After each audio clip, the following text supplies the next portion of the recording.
Here in Devon, in the tranquil Tamar Valley, is a port that once bustled with industry. Now Morwellham Quay has been brought back to life, as it would have been during the reign of King Edward VII. Wow, look at this place. Archaeologists Alex Langlands and Peter Ginn and historian Ruth Goodman are going back to the early 20th century to live the lives of Edwardian farmers for a full calendar year. They'll not just be farming, but getting to grips with the rural industries that once brought wealth to Devon. Like fishing. Oh, wow, we got something. And mining. So far, they've established themselves as Edwardians by setting up a home, taking arrival of their first livestock, and fertilising the fields, ready to grow crops with deadly quicklime.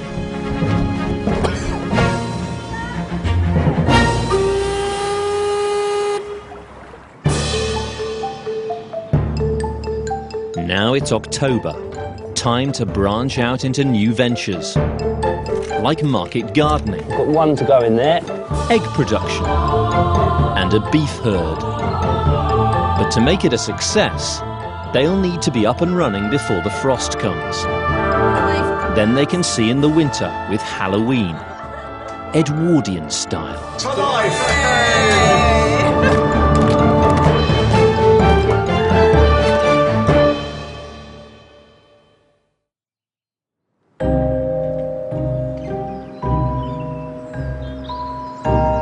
In the Edwardian age, cheap imports of cereal crops from America meant it was no longer economically viable for British farmers to grow wheat. To survive, they diversified. Beef was one of the few things still guaranteed to provide a healthy profit. So Alex and Peter have called on local farmer Sarah Burt to deliver a herd of cattle. Lovely looking breed. Well, these are Devons, which are also known as red rubies, so named after the jewel-like colour of their coat. They are a fantastic breed. As you can see, they're actually very quiet and docile. Usually very easy to handle, and they're immensely hardy as well. They'll tolerate both very hot climates and very cold and wet, which is just as well living around here. And in the time of the Edwardian times, it would be very likely that they would have been used for milk as well as for meat. So for novice stockmen, these are really ideal for us. Absolutely perfect. And the great thing about this breed is that they almost completely look after themselves. Very economical. The red ruby has been reared and bred in Britain since pre-Roman times. What's going on there then, Sarah? Well, that's called bulling. That heifer that you see riding the other cow, it's a sign that she's come in season, that she's ready for mating herself. Right, so she's mimicking the bull. She is mimicking the bull, and indeed we should get a bull here as soon as we possibly can. Right. The cattle will be put out to pasture until the worst of the winter weather sets in. I'm going to herd the cows now. If I step over here, they can see out into the field to their new home. Look at that, gorgeous.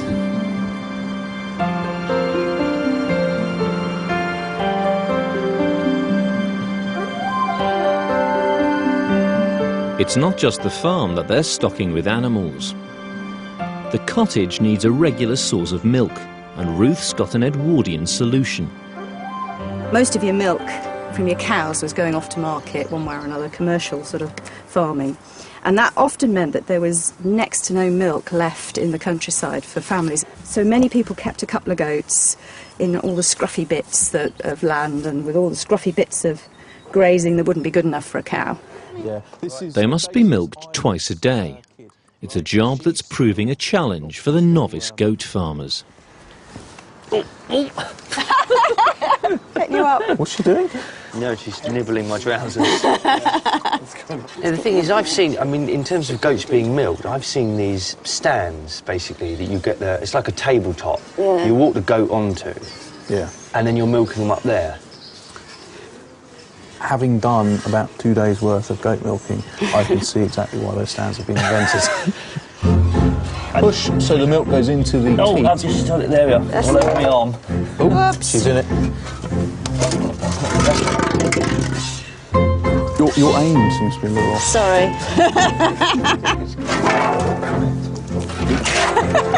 Can we give it a go? Yeah, if you like. Right. All right, girl. Your aim's worse than mine.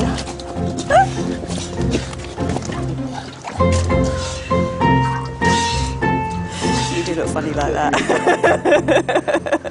Peter, that is what I would call an compromising position. Peter, I've got one word for you. Dignity. That's better. That's it. Yeah, that's it. You relax, lady.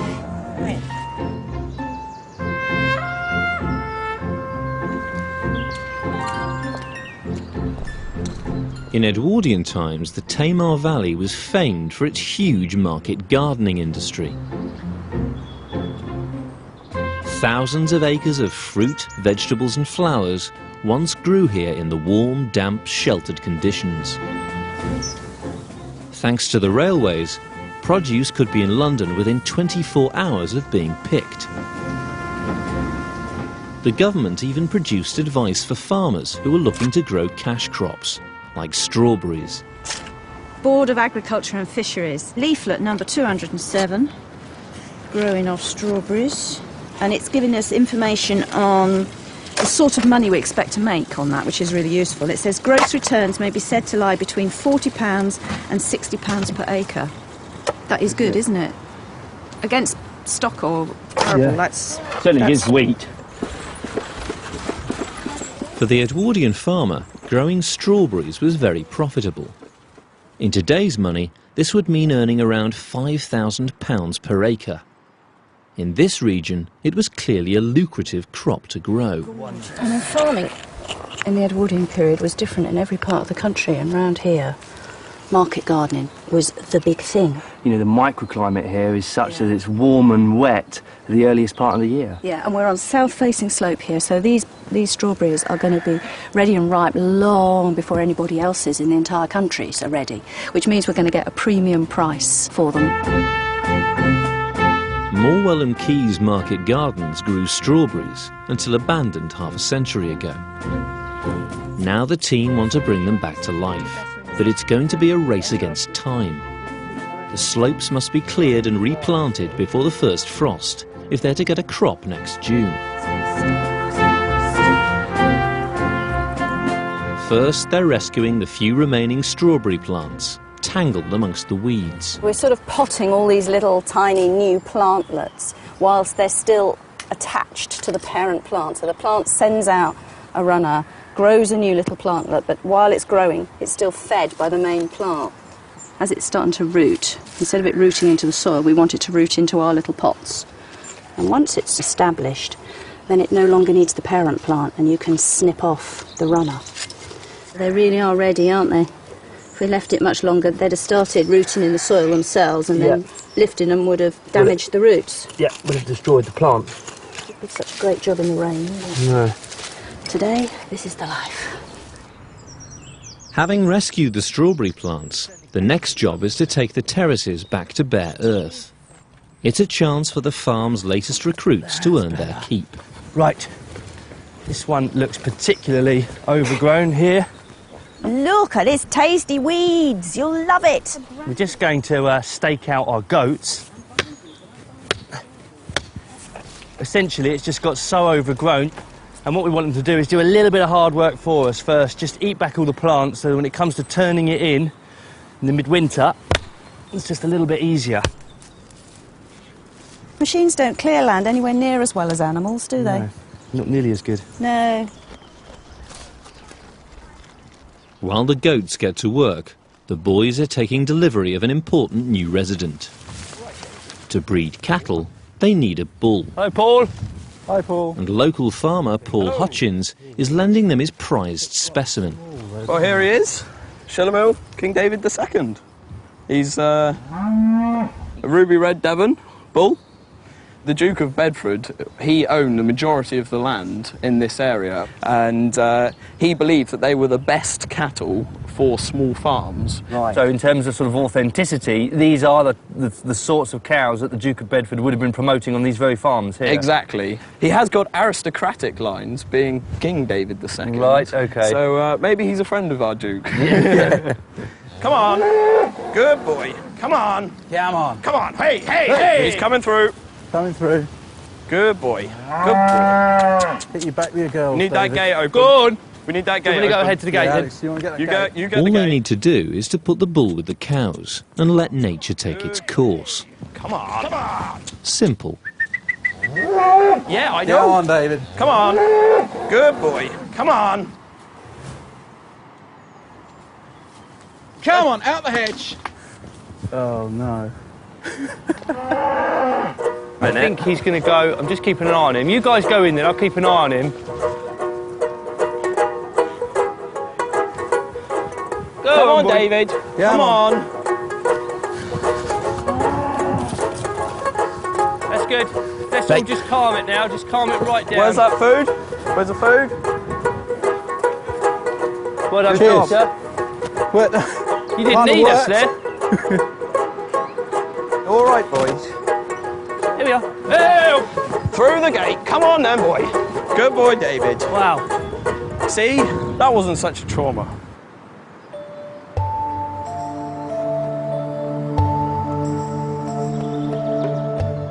Although there was little money to be made from growing cereal crops in Edwardian Britain, they were still cultivated on a small scale as animal feed. In this part of Devon, the acidity of the soil makes it infertile, a huge problem for farmers. Alex and Peter have dealt with this by neutralising it with quicklime. This scientific approach will ensure the soil is healthy enough to grow crops. And in the Edwardian age, growing crops still relied on good old horsepower. The farm has two shires, Hiya, Megan. Prince and Tom, How are you? I'm fine, thank you. and it will take their combined strength to drag the plough. Farmhand Megan Elliott's showing the boys the ropes. Right. Well, this is our introduction, really, to the heavy horses here at the farm. And it's a fantastic opportunity for myself and Peter to get to grips with working with two horses. Two-horse work we've done, we've always had someone sort of holding our hands. So this time we're hopefully going to sort of go it alone and see if we can get these two to work together. And of course they're working with two complete novices in Peter and myself. Do you have any set commands that you use? I do, yeah. To come Yeah. to the left when Yeah. you're driving them, Yeah. you need to say come by, Come by. come by. And then to go round to the right, I say come around. Come around, lads. Come around. In the Edwardian era, over 1 million shires worked the land, and they were still used in farming as late as the 1950s.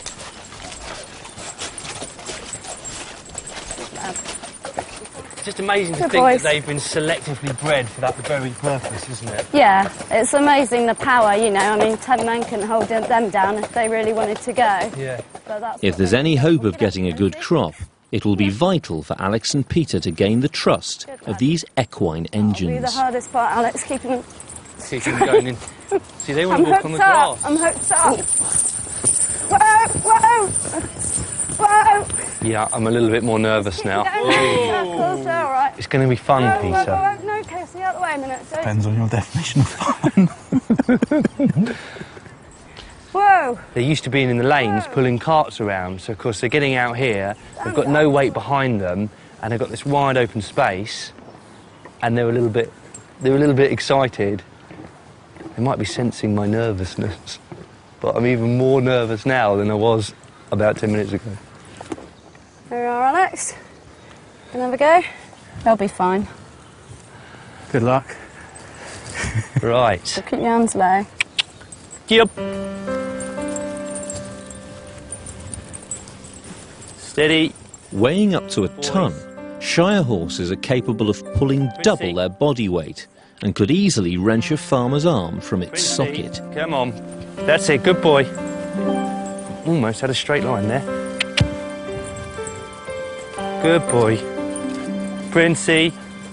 It's quite nerve-wracking, but there is a definite thrill to working horses like this.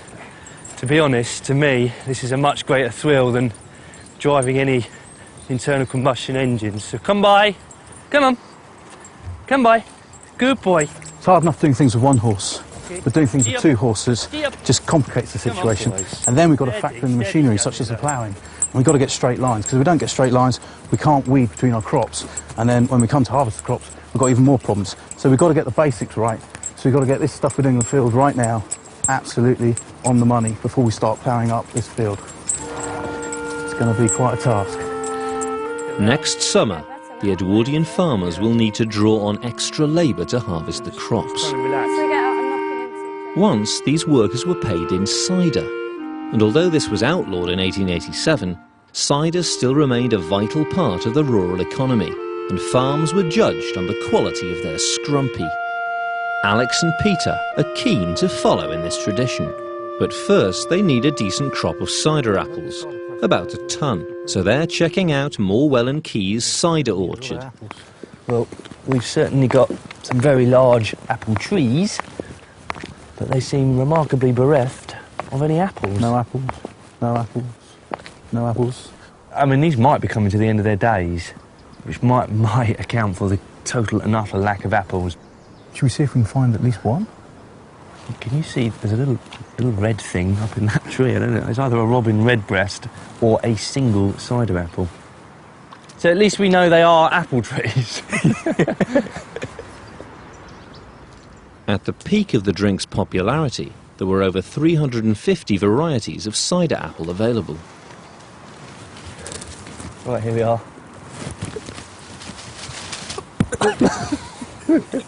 Our one apple. Doesn't look overly healthy, does it? I think we're going to have to buy some apples in, Peter. Let me eat it, man. It's the only one we've got. It's a real blow, actually, because we couldn't possibly face the summer without our regular hit of cider, could we? No, of course not. Alex and Peter's apple harvest may have failed, but Ruth's had better luck. They're funny-looking things, aren't they? She's got a crop of local apples that she wants to preserve, so they can enjoy them over the winter. But they're called sweet larks, and they're not that sweet. But they're not sour, they're not like a crab apple, although they look as small as a crab apple. And the thing that's interesting about these, though, as well as being a local variety, is the recipes that local people put them to. These are pickled. I've never come across people pickling apples anywhere else. But around here, it's a tradition. You just peel them and then pickle them rather like you would a pickled onion, but with a bit of sugar with the vinegar as well. I suppose, you know, along with your cheese, a pickled apple. It does sound quite nice, doesn't it? Actually, it's quite nice.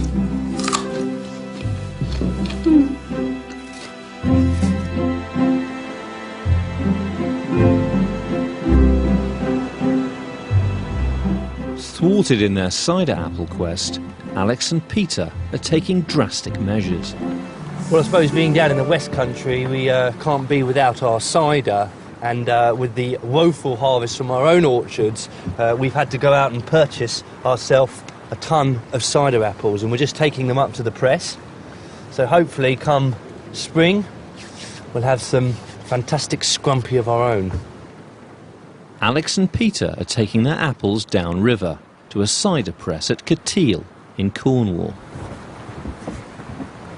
Navigating the winds and tides of the Tamar needs an experienced touch, so the boys have called on boatman Joshua Preston. He's been sailing down the Tamar all his life. I suppose the best way to move anything around these very, very steep valleys is via the river. Via the river, exactly, yeah. Up from Plymouth with dock dung, limestone. Yeah. And then produce, of course, from the market gardens up here, straight down to Devonport and Market. Basically, every industry in this valley, from market gardening, the mining and farming, was reliant on this river. Yeah, a highway. At its peak, almost 1,000 vessels a year passed along the Tamar. At Cateel, they're met by cider press manager Chris Groves. Yeah, so this is it. Here we go. Thanks so much, Joshua. That's good, yeah. Any time I can help with that. I think we'll take you up on that offer. We'll be here to help. Cheers, Joshua. Thanks ever so much. Righto. Cheers, Will. See you later. We'll see you shortly. Cider is simply made by fermenting apple juice. So the first job is to press the apples to extract the juice, using a press. This type of press dates as far back as the 1600s. This is an absolute monster, this. It is, yeah, it's a bit of a beast of a press. Yeah, quite large, and we've got the large beam at the top and the single screw, so yeah, it'd be good to get it up and running. Well, we've got the best part of about a ton of apples. Okay, brilliant, yeah. So what do you want to do with them? Well, the first process is we're going to have to mill the apples, so... Should we get them pulled? Yeah, let's get going. Milling the apples will turn them into what's known as pomace. Well, it looks like the pony's got the mill working properly here. You can see the two stones with the teeth in there to grind up the apples, so it's now a case of just very, very slowly starting to introduce the first few apples. There we are. Just to get the pony used to the sensation of having something to pull against. In Devon, apple pomace is traditionally bound in layers of straw to make a package, or cheese, ready to be pressed. The word cheese originally referred to anything that was wrapped up. And then what we're gradually going to do Okay. is just to build up a layer radiating out from the centre of the cheese. Right, and what does this straw do? It just contains it, and it allows us to build the cheese up to a good height so we can fit all your apples in one go. So we're going to build this up in layers, aren't we? Yeah, so this is just going to be our first base layer, and then with the apples and that, we'll hopefully get at least 6 layers going on this. That's probably enough straw now. We're ready to start putting on our first layer of apple pomace.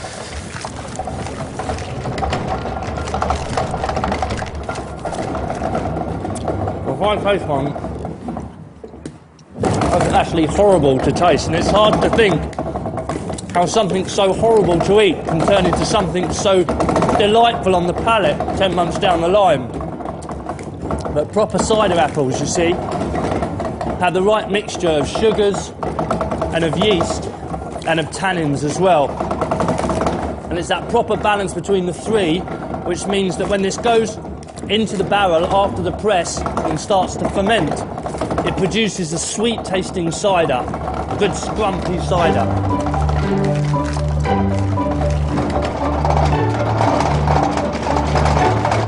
So we just plonk this in the middle, do we? Yeah, bring it around. A smooth layer of pomace is built up on the straw to ensure the pressure from the press will be evenly distributed. So what we want to do with the straw is we just want to encourage it to break in the right place. So if you just hold your hands out flat and then you just fold it over like this, and then you just use a bit of the pomace just to hold that down or push it into the pulp. Yeah, that's it. Keep the edges as even as possible so that it's not too thin in places where it might leak out. Your side looks a lot neater than mine. Well, I'm not sure about that.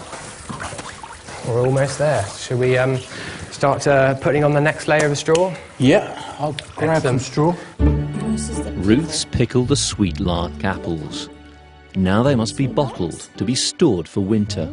I'm pouring the pickle onto my sweet larks. So this was just 2 pints of vinegar that I boiled up with a pound of sugar. And I poached the apples very gently in the vinegar as it was cooking. And then as soon as the apples began to soften, I whisked them out and let them cool. And then I boiled the vinegar on for another half an hour so that it reduced somewhat. So the liquor is quite sticky. It should taste like a sweet pickle, sort of like solid chutney or something.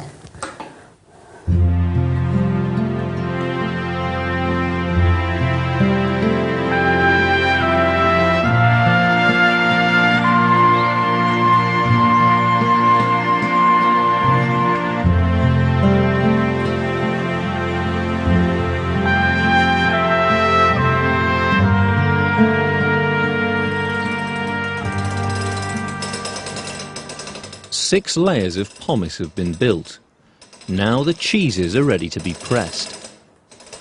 The head block alone weighs half a ton, allowing the screw to deliver several tons of pressure.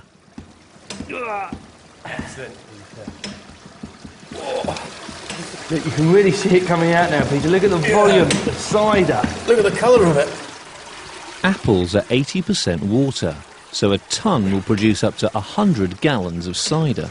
It's really flowing now, isn't it? Being highly acidic, cider is naturally germ-free, and at many times in history, it was safer to drink than water. It really is remarkable, isn't it, how this straw is acting like a bag and holding all of the apple in. I've never seen that before. That's brilliant. So simple. Right, the tummy bar. Yeah, excellent. It's quite a large one. So, Over the next few days, the pressure will be gradually increased to get the most out of the pomace. Putting some serious pressure on, isn't it, that is? it would have been a sort of 3 or 4 day process. Right. For a proper farmhouse scrumpy. Exactly, yeah. You have to be very patient with these things.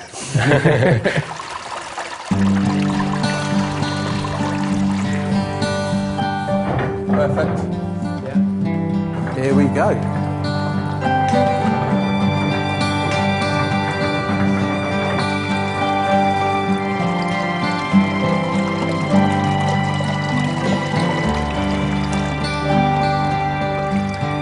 The apple juice is poured into barrels, where it will be left for over 6 months to ferment and mature to produce the cider.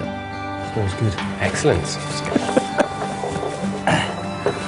Look, you're taking over when we get to the Tamar. What, when we get to start going uphill? We're still in Cornwall. In an age before domestic refrigeration, the only way to store meat for more than a few days was to preserve it. So yeah, so you're cutting the skin. In the cottage, Ruth and her daughter Eve are preserving a leg of pork, using salt. When you're salting a leg of pork, you're trying to get it to preserve, you're trying to get the salt into it before infection can get inside. And one of the things that makes it easier, makes it more reliable as a process, is to take the bone out. So, salt obviously, as it moves into the meat, preserves the meat. But if it moves too fast, it can burn it. Salt sucks the moisture out of the flesh, drying it out to preserve it. Ruth's using a mixture of different sized salt crystals to penetrate the meat at different speeds, ensuring all the tissue is preserved. And I shall be wanting all of that sugar. She also adds molasses, which helps draw out the moisture, and some cloves for flavour. So the salt mix is always called a pickle. I mean, nowadays we tend to think pickle just means vinegar, but the old word pickle meant anything that you preserved something in. All right, let's just put it into the salting trough. Okay. And rub it firmly into the meat. But you do want to make sure that you get the mix in every little tiny nook and cranny. If you feel the finer salt is already sinking into the meat, you're left with the big crystals on the surface. I mean, it's only been on a minute. And already changes are happening. Yeah. It's getting in the way. Applying weight speeds up the drying process. Clunk. So we should see dripping. Oh! It is? Yeah, there. it's dripping already. It's dripping already. Excellent. Right. Bones can go in the stock pot. Okay. Trotter? That's for tea.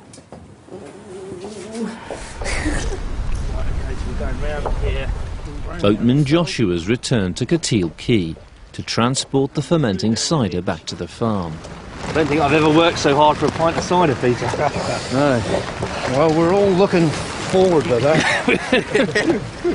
A barrel of cider weighs getting on for a quarter of a tonne, so Joshua's craning it into his boat using a barrel hitch, once a knot every boatman would have known.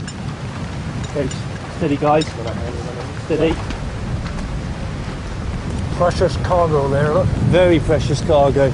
We're not talking about Peter either. The Eagle has landed. We've got the wind on us, you know, here. The wind on the Tamar is unpredictable, so sailors often relied on their oars rather than their sails to navigate the river. That's dropped. Yeah. But they were at the mercy of the river's tides, only able to row with the tide, never against it. Joshua, I feel like it's our cider that maybe we should be doing some of the hard work here. So is it time for a little rowing tutorial? I would think so, yeah. Okay. Just give the oar just a little twist as she comes out. Right. Like so. Right, let's have a go then. Let's have a go. Hit her, there you go. Thank you. I'll just stand by the tiller. Right, we can go together, lads. Try and go. So basically, all passage on this river and all the industries that rely on it are dictated to by the tides. Exactly right. You know, you work the tide up and you'd work the tide out again.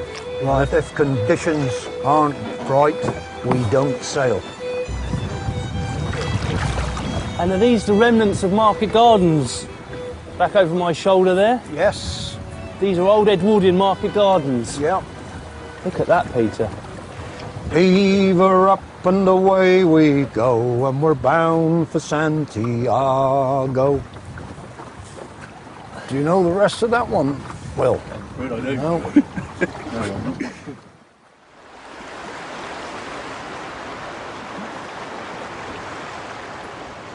Oh, fab. It's huge, good. As well as the leg of pork, Ruth's also got a side of bacon from the slaughtered pig. To preserve it for the winter, she's using a different method of preservation. Smoking, a technique that dates back to prehistoric times. With winter coming on, it's important to have quite big stocks of preserved food of one sort or another, and of course smoking is a fabulous method. Brilliant, that is a perfect fit. It's going to be fairly solid. When you kill a pig is a big beast. You can't possibly eat it all fresh in the few days you've got before it starts to turn. So you've got to sort of divide the beast up, and you eat those things you can't preserve. So the first things you eat are things like the liver and so forth. And then everything else, you sort of have to get into a sort of a keeping pattern, a holding pattern. Some things you eat fairly quickly, but a salted and smoked joint will keep for months and months and months. Here you go, your Fletcher bacon. It's going to do a number of slices, this, isn't it? And is that hanging about the right place? That's perfect, right in the middle. Lets the smoke get all round it. Yeah. Now to start with, I want the fire out here, nowhere near the barrel. I want it out the front, because to start a fire, you're going to get lots of flame coming off it. And flame is no good for smoking meat, because I don't want to cook the meat. I want it to smoke. And that means that the smoke around the meat has to be cold, not hot. So this little hot fire, I'm already going to start damping down. Smoking the meat not only dries it, it introduces the preservative formaldehyde into the flesh and wards off insects, keeping it maggot-free. So it's a balancing act. You don't want to put the fire out, but on the other hand, you don't want too much fire. That's good temperature. Is it? It's nice and cool in there? It's cool, yeah. Good. That's what we want. I defy any bacteria to live in that. It's been 2 weeks since Alex and Ruth rescued the strawberry plants from the abandoned market garden. Now these new plants must be separated from the mother plant. But will they have taken? From the time it was established in 1883, the Royal Sovereign strawberry became the breed of choice for market gardeners in the Tamar Valley.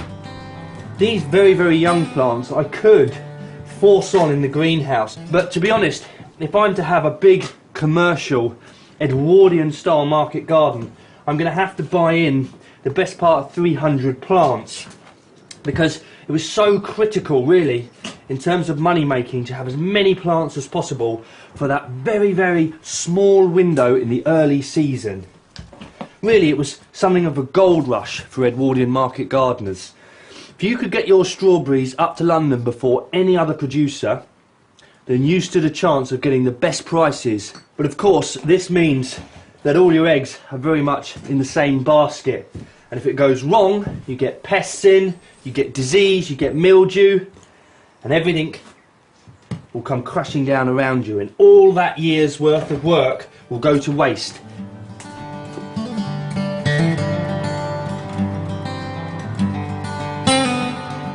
On the market garden slopes, the goats have cleared the bigger weeds, but now it's down to back-breaking manpower to clear the rest. On slopes like these, you can't get machinery in, it's just too steep. You try to get a horse to pull a plough up and down here, A horse would struggle, you wouldn't be able to get any traction and pull. And you'd also tumble the soil down the hill much too quickly. So it's back to the ancient hand methods. Nobody's ever under any illusions that market gardening is easy. When you just look at the size of ground to be covered, all by hand, with next to nothing to help, it's quite a prospect. With the market gardening endeavour underway, and King David, the prized bull, getting to grips with his new herd of ruby reds, Alex is keen to set up another new Edwardian enterprise.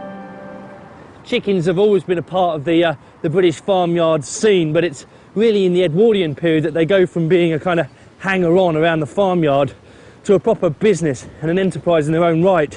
So me, being a big fan of chickens, I'm looking forward to having my own poultry quayside concern.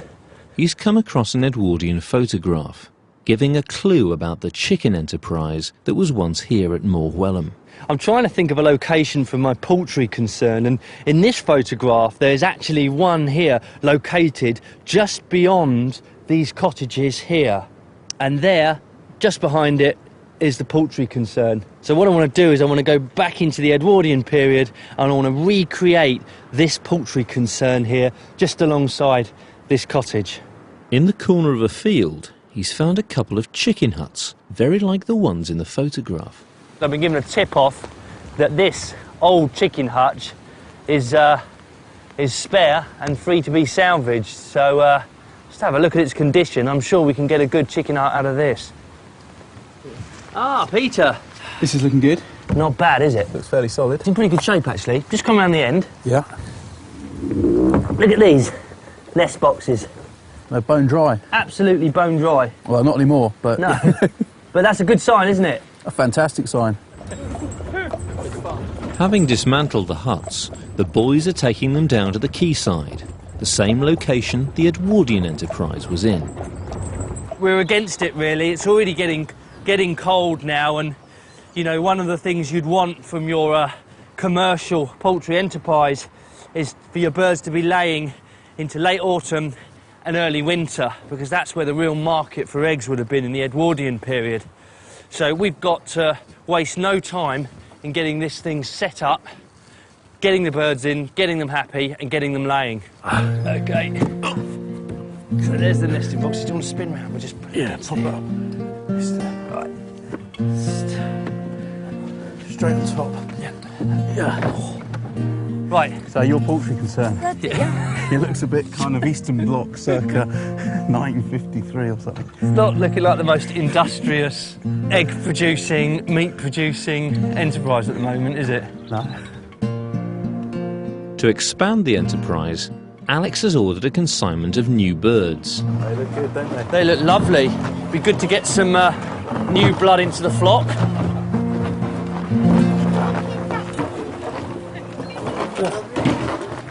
Thank you. Lovely. Oh, here we go, chickens. Welcome to your new home. There you go. Let's get these fellas in the hutch. We'll have to lock them in there for a good 2 or 3 days, I think. Get them used to their home so they know where it is. Yeah. In you go, boy. Go on. In you go. Okay. There we go. He's a little cockbird as well, but he will definitely... Go on.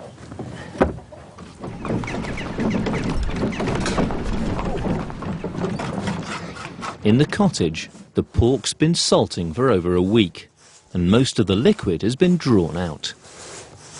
Of course, on an Edwardian farm, the chances are that we wouldn't have kept this for our own consumption, we'd have sold it.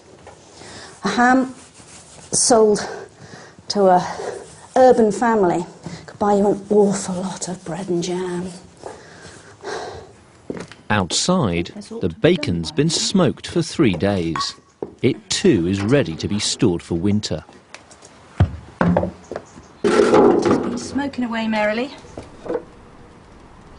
So I'll just hang this up in the cottage now. And as long as we keep the flies off it, it should be pretty good. For the last few weeks, Alex and Peter have been practicing driving the two Shires, Prince and Tom, together. Come on. Gee up, Tom. Come on. OK, whoa, Princey. Alex is looking pretty good with the horses at the moment. Back up. Whoa. Stand. Good lads. Right. Now they're using the horses to pull a harrow to spread the heaps of lime fertiliser across the arable field. Come on, boys. That's it, boys. Come on. Good lads. Good lads. Good boys. Come on. Good lad. I have this really bad thing that I do, is I try and drive them like I'm trying to drive a mini metro, you know, and you're correcting yourself all the time, and actually it's about picking a point on the horizon and aiming for that, and if you're slightly off course, bring them round more like an oil tanker or a battleship rather than a, you know, a quick change. Come on.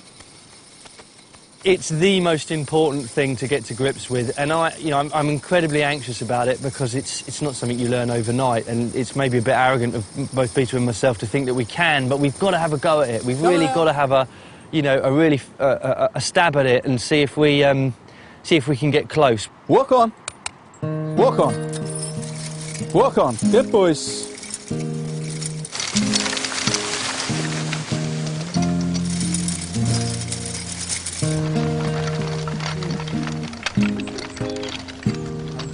Not all the lime will be going on the field.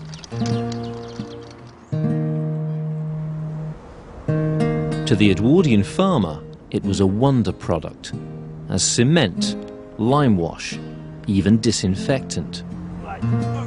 But as quicklime, it's highly caustic. To make it safe, it must be added to water or slaked to produce harmless lime putty. It is having quite a violent reaction, and the steam that is coming off this is going to get up to roasting temperatures in the next few days. So we just need to get enough water in there. We've got 2 barrels worth. This is going to serve us really well for any building projects we have on later in the year. You can really feel the heat coming off this, can't you? Yeah, this is sort of barbecue territory, isn't it? Pretty much.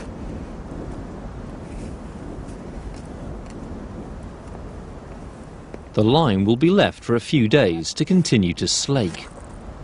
Thank the Lord for DIY stores, Peter. Good. The slaked lime putty must now be stored in a barrel. In Edwardian times, barrels or casks transported produce across the British Empire. They played a vital role in British economic life, so the barrel maker, or cooper, was a man of status. Once there were thousands of coopers in Britain. Now there are just a handful. Peter's travelled to St Fagin's in Cardiff to meet the only cooper left in Wales. Hi, Andrew. Pleasure to meet you. As with every barrel Andrew makes, he's not using any form of template. You haven't made any measurements at all. This is all by eye. There's a lot going on, and I think it has to be passed on. You have to physically do it to understand it.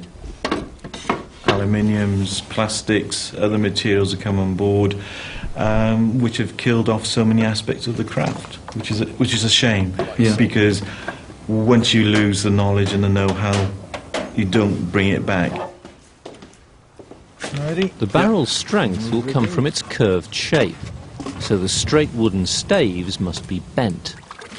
Right, so what do you do now? What I got in my hand is called a swab, right, which is basically a bit of sacking on a piece of wood, but it's an ideal way of actually getting water into the inside of the cask, and that water will eventually turn into steam because of the heat, and that'll go into the pores of the wood, and over a period of time we will be able to make the timber hot enough and pliable that we can draw it, all the staves together. The only thing holding the barrel together will be these iron hoops. We'll start driving this hoop, which is on the middle here, yeah, down towards the bottom. So let's say hold the driver like that. Right. So make sure it protects your knuckles. If it slips off the hoop, just let it go. Okay. Okay. And we walk around quietly, okay? The steam has softened the staves, so that they can be bent into the familiar curved barrel shape, held in place by the hoops. Yet again, I've had the pleasure to witness a craft that sort of takes years to learn and a lifetime to perfect.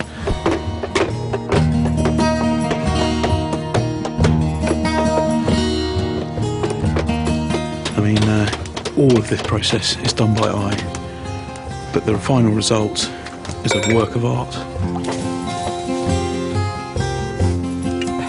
Over there, sir. Well done. Back at the farm, the chicken concern is up and running, and the new birds are settling into life in their new home. One of the ways in which a poultry concern could make a lot of money for you is if you could encourage your birds to lay eggs throughout the winter, because traditionally birds, when it gets colder and when there's not as much food around, they tend to go off laying.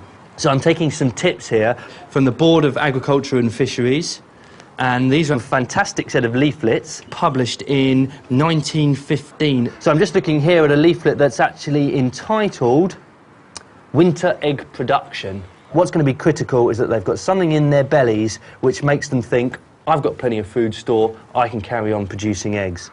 The government issued leaflets to help farmers maximise profits. Here, they suggest making a nutritious feed to sustain them through the winter. Greens, wheat, maize and bran are mixed with a less appetising ingredient. Critical element to their diet, if they are going to lay, is shell or grit, okay? Because otherwise, if they haven't got access to enough shell, what they start doing is they start eating their own eggs to get the shell, and that is disaster. The danger is, if I feed my chickens this, but they're still not happy for some reason, and that could be because the huts aren't sheltered enough, or because, you know, there's a fox running around every night. You know, if they're not happy, all this feed will be a waste. So now, for the moment of truth, to see if the chickens will take to my winter feed mix. It's feed time, and I've got a special little mix for you. Here we are. Ooh, like that. Straight from the bucket. Look at that. Hungry little birds. So I think I can safely say that's been a success. Peter's brought the barrel back to the farm, ready to load with the lime putty. This lime has done most of its slaking. There's been a really violent reaction when we added the water. You can see it has burnt all the wood timber that we put in here. But this lime will continue to slake, and the longer you leave the lime, the better quality it will be. This is really, really good stuff, if I do say so myself.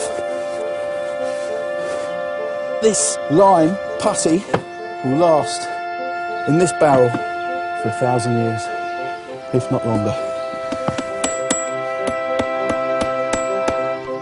So this is one barrel of lime ready to store. And the shape of this barrel means you can really steer it quite easily. Rock it one way or another.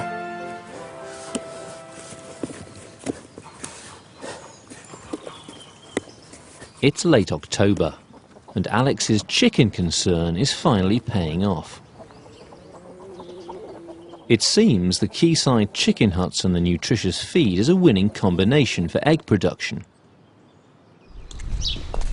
Alex is keen to capitalise. How can I help you? Well, I wonder if you care to engage with me in an enterprise. The hens are doing such a great job, the team are getting more eggs than they can sell. It's great, this. I mean, a harvest already. Everything else we've been doing so far. You know, the market gardening, bringing in the beef, cattle. We won't see the result for months and months and months and months. This, already a small income. Ruth's preserving the surplus eggs in lime and water. This stops air getting to them, so they'll stay fresh for longer.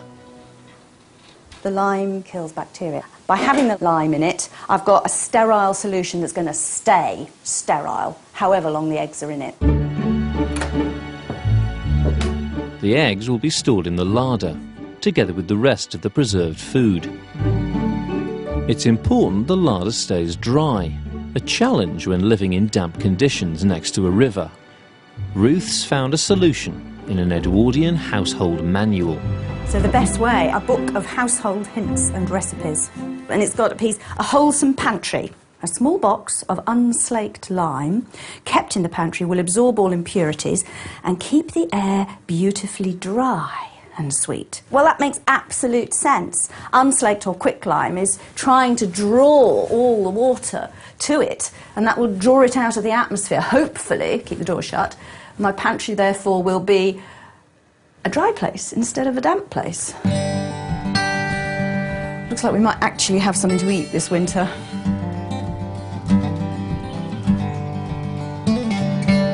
The end of October will bring the first frosts of winter. In the market garden, the strawberries must be planted before the ground hardens if they're to get a crop next June. In the hope of ensuring a bumper harvest, Alex has bought in hundreds of extra strawberry plants to supplement those rescued from the slopes. Hey! These are strawberries. Yep, we've got a fair few hundred here. Gosh. We're just going to have to weed like absolute heroes to prepare the ground for these. I think we're going to have to start casting the net a little further and a little wider and see if we can find some soft fruit growers in the valley.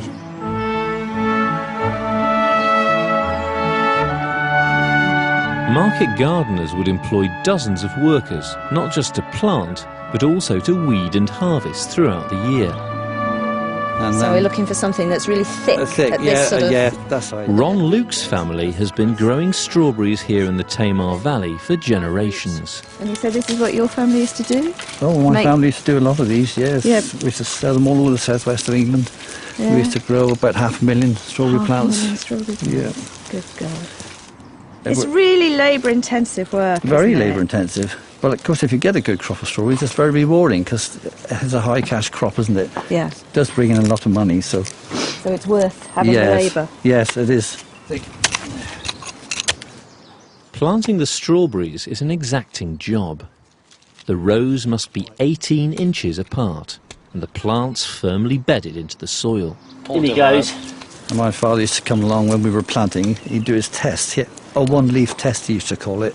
He used to catch a one leaf and pull it, and if the plant came out the ground, you hadn't planted it properly. You were in trouble?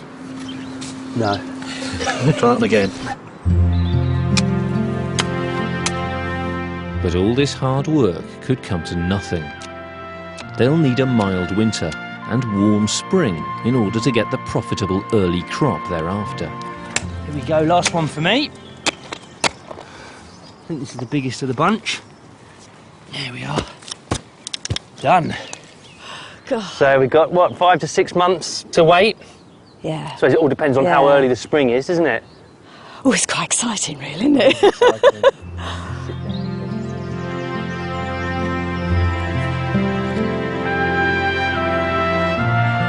With their new enterprises up and running, the team have earned a celebration. It's October the 31st, so tonight they're having a special Halloween meal, and Alex has brought something for the table. Well, it does give me great pleasure to eat my own chickens, but whatever you do, I'm sure it'll taste delicious. We'll wait and see. Nice firm skin. Chicken was the sort of dish you had for special days. Without battery farming, of course, it took a lot more to raise a chicken for the table, and therefore they cost more. In Edwardian Britain, chicken was really a rich man's meat. Most ordinary people didn't have chicken on a regular basis. For the Edwardian farmer, a dish like this would have stretched to several meals. And then the whole chicken goes on top. I want the whole chicken because obviously I'm trying to get maximum flavour out of him. If you use a modern supermarket chicken to cook something like this, it's pretty insipid. It's not very exciting food.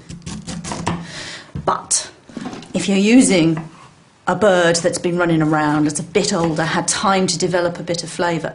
Not only does this sort of cooking make it something delicious when it would be a bit stringy if it was roasted, but it actually makes a dish that's really nice. It's a set of stronger poultry flavours that modern techniques have sort of made us forget.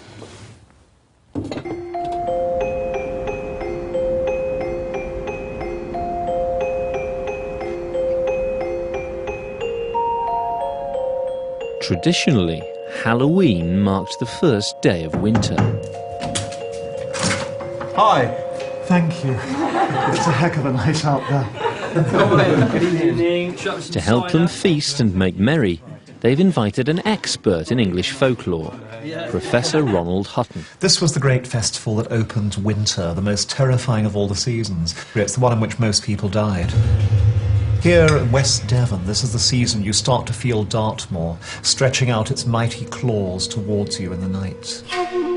This is the season when the wild geese come over, and their voices and the voice of the wind wailing about the moor. You hear the Gabriel hounds, the witched hounds, the hounds of hell, dark and with fiery eyes and tongues, coming for you in the night. And as you pass the abandoned mineshaft of the moor and hear the air trapped, sobbing within, you hear the voices, the souls in hell, writhing in torment. And that's where you know Christmas is on its way. To life! Long may we have it. You're all right then, Peter. OK, Ronald, would you like some cider? So what are we having tonight? We're having one of Alex's chickens. Well, it's cock, actually. Ran away. It's the moment of truth for Alex's chicken. So I've got no idea what he's going to taste like. If you'll just excuse fingers there, Chris. Excellent, thank you. It's full of body, but also full of flavour. Right. Excellent. Is that a compliment then? I think it might have been. I think it means it was a bit stringy, actually. After dinner, it's time for Halloween games. Beer. And my friend cider. Often these were about predicting the future, from who you may marry to whether or not you'd make it through the winter. This game is absolutely vile. It's pure sadism. The idea is to see if you can bite off one of the apples by getting your teeth right through. And the reason why the candles are there is if you drag the apple down too much, then the hot wax will spill over your face and burn you horribly.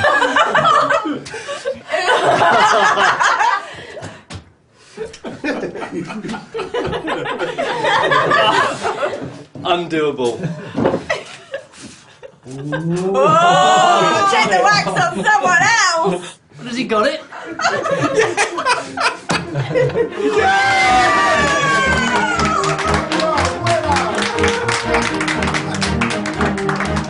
The reason why all these games tend to happen so much around Halloween is staying cheerful in the face of the coming dark and cold. There's an enormous amount of laughter this evening, and that's the greatest tradition of all.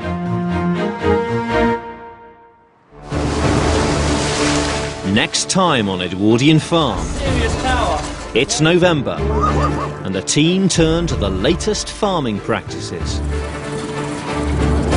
with new science, new technology, and new ways of manufacturing.